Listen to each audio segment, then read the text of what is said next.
Hello students, आज मैं आपको बताने जा रहा हूँ पीसीएम स्टूडेंट्स बायोलॉजी किस तरह से प्रिपेयर कर सकते हैं आईआईटी के लिए। सबसे पहले आपका टारगेट स्कोर क्या होना चाहिए। तो अगर आपका टारगेट आईआईएससी या फिर आईआईटी मद्रास का बीएस प्रोग्राम है तो आपको पता है कि कट ऑफ काफ़ी हाई जाती है। और इस बार क्योंकि इवन आइजर्स आईआईटी के अलावा किसी और एग्जाम से एडमिशन नहीं ले रहे हैं तो वहां पर भी आपकी थोड़ी कट ऑफ बढ़ सकती है। तो आपको टोटल टारगेट अपना लेकर चलना चाहिए 210 220 के ऊपर। इसके लिए आपको बायोलॉजी में 30 to 40 मार्क्स एटलीस्ट स्कोर करना पड़ेगा। आपको बाकी सब्जेक्ट्स में ऑलमोस्ट फुल रखना होगा और उसके साथ ही अपने फोर्थ सब्जेक्ट बायोलॉजी में आपको एटलीस्ट 30-40 मार्क्स को टारगेट करके चलना ही चाहिए। ये चीज़ काफ़ी पॉसिबल है। आपको रिसोर्सेज क्या क्या फॉलो करनी है तो एनसीईआरटी आप कर सकते हैं क्लास 11th और 12th की। इसके साथ ही सेलिना की एक बुक आती थी क्लास 10th की, उससे आपको चैप्टर्स प्रिपेयर कर सकते हैं। और 9th और 10th की जो आपकी एनसीईआरटी थी या फिर आप अगर किसी और बोर्ड में थे तो वहाँ की बुक्स भी आप फॉलो कर सकते हैं। स्पेशली आपको ध्यान रखना है कि आपके पास टाइम बहुत नहीं है तो आपको थोड़ा प्रायोरिटाइज करना पड़ेगा वहां पे। मोस्ट इंपॉर्टेंट चैप्टर्स आप क्या क्या कर सकते हैं। तो सबसे पहले इकोलॉजी, दूसरा है बायोटेक्नोलॉजी, तीसरा है सेल बायोलॉजी, चौथा है ह्यूमन सिस्टम्स और पांचवा है डिजीजेस। अगर ये चैप्टर्स आप कर लेते हैं तो एटलीस्ट 30-40 मार्क्स तो आपके सिक्योर होने ही चाहिए।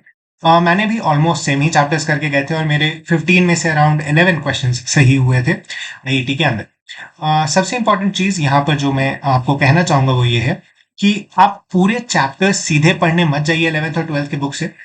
पीवाईक्यूज सॉल्व करिए जहां पर भी आपके क्वेश्चंस नहीं बन रहे। पीवाईक्यूज आपको कहाँ से सॉल्व करने, तो न सिर्फ आईआईटी बल्कि नीट और केवीपीवाई के भी, क्योंकि आईआईटी में काफी ज्यादा मेमोरी बेस्ड क्वेश्चंस आते हैं और आपको इसके लिए तैयार रहना है। जहां पर भी आपके पीवाईक्यूज गलत हो रहे हैं उसके क्लास 9th और 10th के बुक से चैप्टर को पढ़िए। अगर आपको फिर भी समझ में नहीं आ रहा या फिर वो चीज़ें दिखी नहीं वहां पर तो आप सेलेना की 9th और 10th की बुक रेफर करिए। अगर आपको फिर भी वो चीज़ नहीं मिल रही है तो आप चैट जीपीटी या गूगल से ये चीज़ चेक करिए।